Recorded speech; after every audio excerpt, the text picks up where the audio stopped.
Hi, my name's Aaron Jackson, and I'm here to talk to you about a short film I'd like to make entitled Odyssey.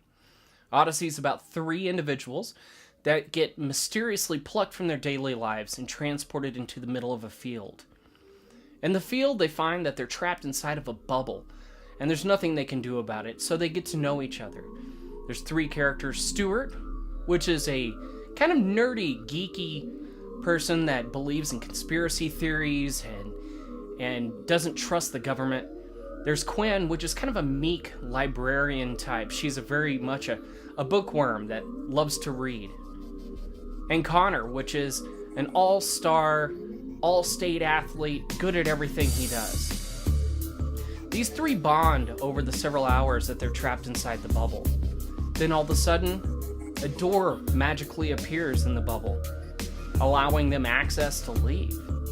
One by one, they get up and they go through the door, hoping that it's their way home, to find themselves in three different storylines. We'll start with Connor. Connor gets transported to a retro future world via 1970s futuristic look of everything, where he's going to be in a race, as told by an announcer, and the announcer then tells the rest of the story where he's going to be chased by two wardens. If the wardens catch him, he's going to die. I'd like to film this part of the story in Tent Rocks, which is about 40 miles north of Albuquerque. Tent Rocks is a place that's been host to movies like Young Guns 2, Lonesome Dove, and episodes of Star Trek, the original series. Because of its really bizarre background and its alien-looking world, I think that it's an absolute perfect place in order to film this portion of his storyline. Then our story cuts to Quinn. Quinn's story is taking her back in time to a ancient village where everyone is impoverished, they're hungry, the crops won't grow, there's no water. A religious leader identifies her as being somebody that's there to fulfill a prophecy. I'd like to film this portion of the movie in some cave dwellings, some cave ruins up in Santa Clara, New Mexico. They carved out parts of these caves, and that's what they lived in.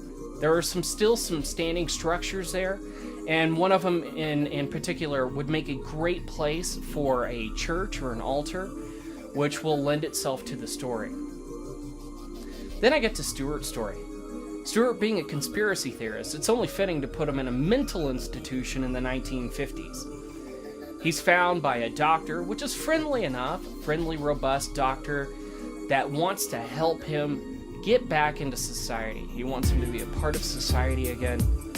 So they find him and they take him off for his special treatment, which his special treatment turns out to be electroshock.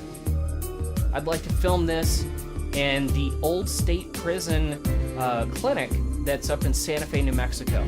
It's a beautiful place, hasn't been touched probably since the 70s.